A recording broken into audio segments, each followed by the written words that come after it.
नमो रिहंताणम नमो सिद्धाणम नमो आर्याणम नमो उज्जैनम नमो लोये त्रिकालवर्ती सवसाहुणम। मंगलम भगवान वीरो मंगलम गौतमो गणि मंगलम कुंद कुंदार्यो जैन धर्मोस्तु मंगलम सर्वमंगल्य मांगल्यम सर्वकल्याणकारकम प्रदानं सर्वधर्माणं जैनं जयतु शासनम्। ओंकार बिंदु संयुक्तं नित्यं ध्यायन्ति योगिनः कामदं मोक्षदं चैव ओंकाराय नमो नमः। नमः समय साराय स्वानुभूत्य चकासते चित्स्वभावाय भावाय सर्वभावान्तरच्छिदे अज्ञानतिमिरान्धानां ज्ञानाजन्यशलाकया चक्षुरुन्मीलितं येन तस्मै श्रीगुरुवे नमः। आत्मा ज्ञानं स्वयं ज्ञानं ज्ञानादन्यत् करोति किं परभावस्य कर्तात्मा मोहोऽयं व्यवहारिणम्। मंगलमय मंगलकरं वीतराग विघ्नान् नमोताहि जाते हरिहन्तादि महान्। ओम नमः सिद्धेभ्य नमः सिद्धेभ्य नमः सिद्धेभ्य। स्वभाव और दूसरा पर्याय यदि देखा जाए तो गुण पर्यायवत द्रव्यम उत्पाद वय ध्रुव युक्तम सत। द्रव्य पर्याय स्वरूप वस्तु, ये वस्तु है, उनका नाम जीव द्रव्य है। 6 द्रव्य में से ये बात जीव ने अनादिकाल से अनंत बार सुनी है और ये बात सही है, गलत नहीं है। अब ये बात सुनने से लाभ क्या होगा? तो कि लाभ इतना होगा कि 6 द्रव्यों में से बाकी 5 द्रव्यों में से भिन्न होकर, बाकी अनंत जीव द्रव्यों से भिन्न होकर अपने जीव की मर्यादा में आ जाए। लेकिन अपने जीव की मर्यादा में आया तो फिर उस आत्मा की अनुभूति हो कैसे, उसका मिलान कैसे हो, उससे परिचय कैसे हो?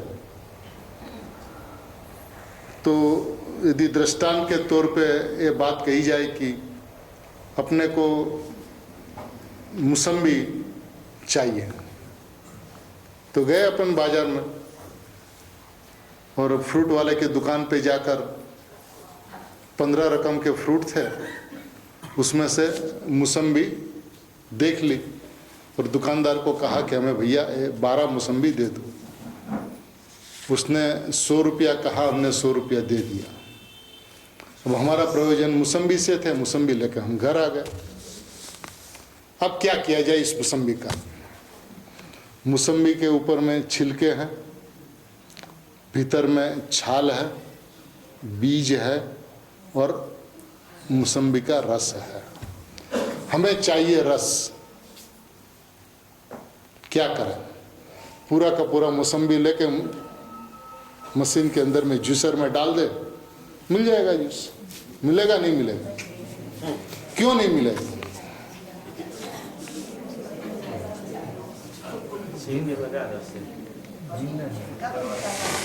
निकालना पड़ेगा।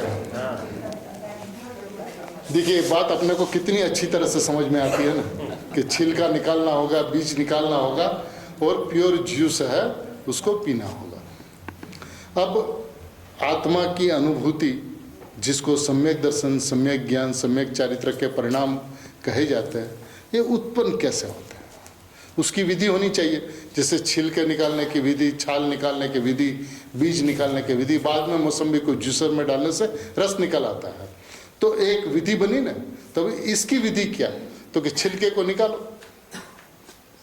आत्मा की मर्यादा में आप आए, द्रव्य पर्याय स्वरूप वस्तु है, उसकी मर्यादा में है। ये आखिरी वस्तु है, पूरी वस्तु है।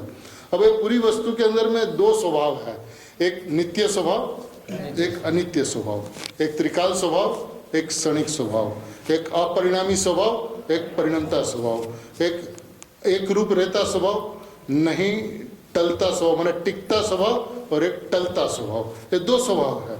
अब एक जो त्रिकाल नित्य एक रूप रहने वाला स्वभाव, वो त्रिकाल एक रूप रहता है, उसके अंदर में कुछ होता ही नहीं है, न परिणाम होता है, न उसमें कुछ आना जाना होता है, न उसके अंदर में संसार मोक्ष की अवस्था होती है।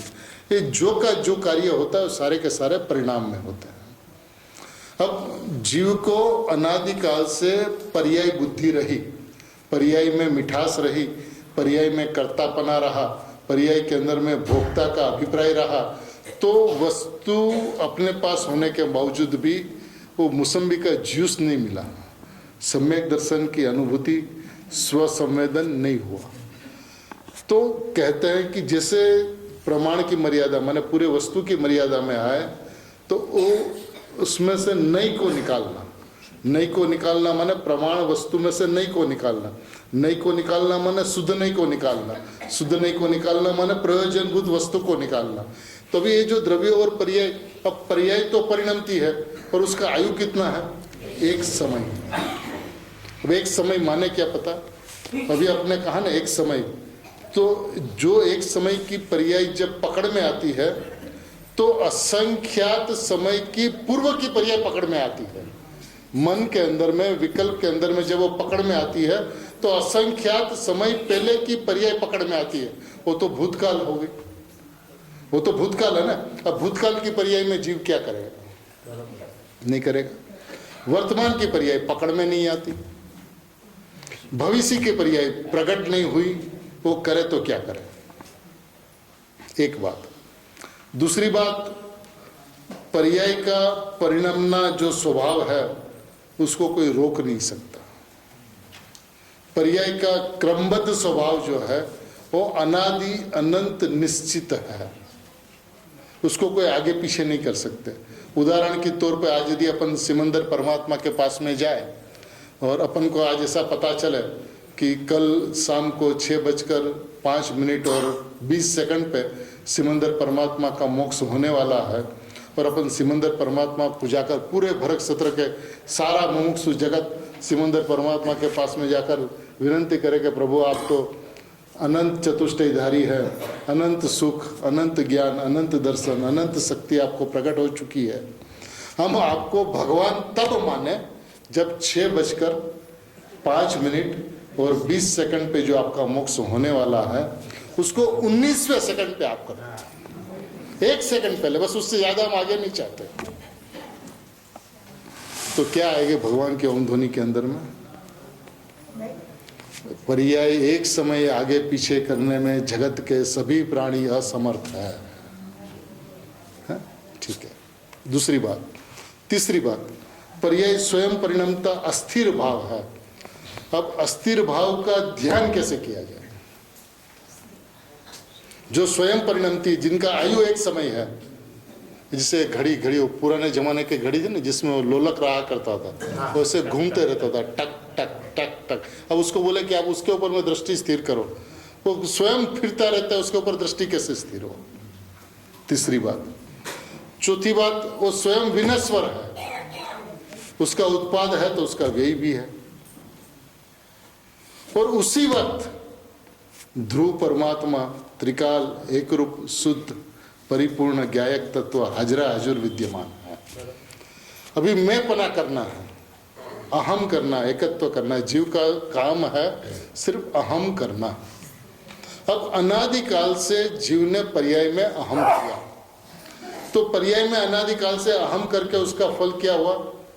4 गति 84 लाख योनियों के अंदर में परिक्रमा। और उसके अंदर में भी ऐसा नहीं कि आत्मा की बात नहीं सुनी, आत्मा की बात सुनी, तीर्थंकर परमात्मा से सुनी, अनंत बार सुनी, अनंत बार द्रव्यलिंग मुनि हुआ। और कैसा द्रव्यलिंगी मुनि? जैसा भगवान की ओम ध्वनि में आया ऐसा द्रव्यलिंग धारण किया। चमड़ी चीर के नमक मिर्च छाटे तो ऊंकारा तक न करे, जैसा भगवान ने कहा ऐसा पंच महाभारत 28 मूलगुल समिति गुप्ती का पालन किया। और उसके फल में 9वीं ग्रवेक तक अनंत बार गया। हुआ क्या? परिभ्रमण मिटा। क्यों नहीं मिटा? क्योंकि उसने एक समय के लिए भी द्रव्य में अहम नहीं किया। तो उसका मतलब यह होता है कि द्रव्य में अहम करना, अपरिणामी में अहम करना, उसका नाम सम्यक दर्शन, सम्यक ज्ञान, सम्यक चारित्र। ये सिद्धांत निकला। अब अपरिणामी में अहम हो तो कैसे हो? ये दूसरा प्रश्न, कैसे हो अहम का? तो कहते हैं 2 स्वभाव है, और जो स्वभाव होता है वो निरपेक्ष होता है। अब नई की विविक्षा निकाल डालो, क्योंकि वस्तु नई से शुद्ध और अशुद्ध नहीं होती। यदि आप ये कहो कि निश्चय नहीं से आत्मा शुद्ध है तो बात गलत है, क्योंकि शक्कर निश्चय नहीं से मीठी नहीं होती, शक्कर स्वभाव से मीठी होती है। ऐसे द्रव्य त्रिकाली परमात्मा स्वभाव से शुद्ध है। अब जो स्वभाव से शुद्ध है उसको नई विविक्षा से देखने से, नई सापेक्ष होने से प्रतिपक्ष खड़ा होता है। यदि अपन ऐसा कहे कि निश्चय नहीं से आत्मा शुद्ध है तो उसका अर्थ यह होता है कि व्यवहार नहीं से आत्मा अशुद्ध है। तो ऐसा तो है नहीं। ये विविक्षा को निकाल दे। विविक्षा कब निकलेगी? जब वस्तु को स्वभाव से देखेंगे तब। पर्याय को स्वभाव से देखे और द्रव्य को स्वभाव से देखे। अब पर्याय का स्वभाव क्या है? तो पर्याय का स्वभाव उत्पाद व्यय है। पर्याय के अंदर में 2 अवस्था हो सकती है, चाहे मिथ्यात्व की अवस्था हो, चाहे सम्यक्त्व की अवस्था हो, चाहे आश्रवबंध की अवस्था हो, चाहे सवन निजरा मोक्ष की अवस्था हो। इसके अंदर में पर्याय स्वाधीन है। क्यों स्वाधीन है? देखिए, अनादिकाल में पर्याय ने हमेशा शरीर में अहम किया, ये मेरा शरीर, ये मैं। तो शरीर ने उसको कब कहा कि तू मेरे में अहम कर? कभी कहा? अनंत काल में कभी नहीं कहा।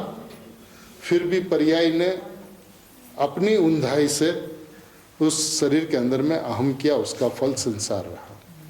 तो आज शुद्धात्मा यह नहीं कहता कि तू मेरे में अहम कर, लेकिन परिणाम को जब अपने मिथ्यात्व की पता चलती है, अज्ञान का पता चलता है, तो सोचती कि मैंने क्या किया है? जो परद्रव्य है, जो जड़ है, अचेतन है, पुद्गल है, उसमें मैंने क्यों अहम किया? और द्रव्य कर्म, भाव कर्म और नो कर्म, ये तीनों ही जड़ है, तो जड़ में क्यों अहम किया?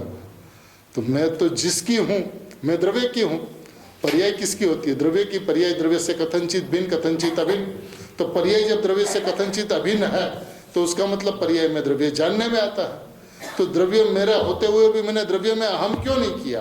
ये पर्याय अपने आप विवेक की होती है। इतने अनादिकाल तक अविवेकी थी तो पर में अहम पना किया, और दूसरे के घर में चोरी करने का फल जेल होता है, तो ऐसे संसार की जेल उसको अनादिकाल से मिली। अब आज यदि वो सही हुई, उसने शुद्धात्मा में अहम किया, तो सम्यक दर्शन हुआ। शुद्धात्मा ने कभी भी ऐसा नहीं किया तो मेरे में अहम कर। पर्याय उल्टी थी तो अपनी उंधाई से उल्टी थी, पर्याय सुलटी हुई तो अपनी सवड़ाई से सुलटी हुई। दोनों ही परिस्थितियों के अंदर में न परद्रव्य का कोई हस्तक्षेप है, न स्वद्रव्य का कोई हस्तक्षेप है। उसका मतलब यह हुआ कि सद्रव्य यानी कि परम पारिणामिक भाव, यानी कि शुद्धात्मा, यानी कि अपरिणामी तत्व सदा एक रूप रहता है। उसमें अहम करना यानी कि अपने स्वभाव में अपना श्रद्धान समर्पित करना, ये पर्याय का कर्तव्य है। आज तक उसने पर में अहम किया था, आज वो द्रव्य में अहम करता। लेकिन ये पर्याय की व्यवस्था है। उस समय द्रव्य कैसा रहता है? ज्यों का त्यों। पर्याय माने तो अप्रभावित, न माने तो अप्रभावित, माने तो पूर्ण और न माने तो अपूर्ण। ऐसी वस्तु नहीं है। वस्तु सदाई पूर्ण, सदाई एक रूप, सदाई परिपूर्ण, सदाई कृत्य कृत्य, सदाई भगवान, सदाई प्रत्यक्ष, सदाई विद्यमान। तो अब जब मैं पने की बात है तो मैं पना कहाँ करे? जो अस्थिर है, पलटती है, बदलती है, नाशवान है, उसमें अहम किया तो उसका फल तो भोग लिया। अब त्रिकाली एक रूप वस्तु है, उसके अंदर में अहम करे तो मोक्ष। तो बोलिए क्या करना? अपरिणामी में अहम करना, न परिणाम में अहम करना। अभी निर्णय आपका है।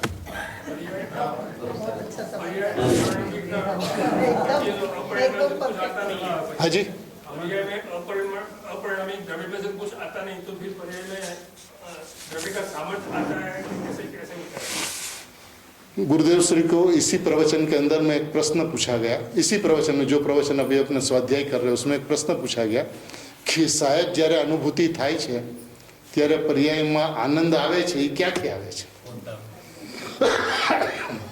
तो गुरुदेव श्री का उत्तर है कि पर्यायમાંથી आनंद आवे છે। जिस वक्त देखिए, दृष्टि के विषय की बात, श्रद्धेय की बात एक होती है, और अनुभूति की बात, प्रमाण ज्ञान की बात, सम्यक ज्ञान की बात एक होती है। जिस वक्त अनुभूति होती है उस समय आत्मा ही आत्मा है, न कोई द्रव्य है, न कोई पर्याय है। पर्याय द्रव्य को छूती नहीं, द्रव्य पर्याय को छूती नहीं। ये सारी बातें दृष्टि के विषय में, अनुभूति से बाहर आने के बाद में विकल्प में स्वभाव का चिंतन मनन करते हुए पुनः अनुभूति हो, उसका प्रोसेस क्या है, उसकी विधि क्या है, उसकी बात है। लेकिन जिस वक्त अनुभूति होती है ત્યારે બધું આત્મા છે। પર્યાયમાં આનંદ આવે છે, એ પર્યાયમાંથી આવે છે, એ બહારમાં આવીને પર્યાયના નિશ્ચયની વાત છે। અનુભૂતિને સમય આનંદ આવે છે, બસ એ આનંદનો ભોગવટો કરે છે અને બહાર નીકળી જાય છે।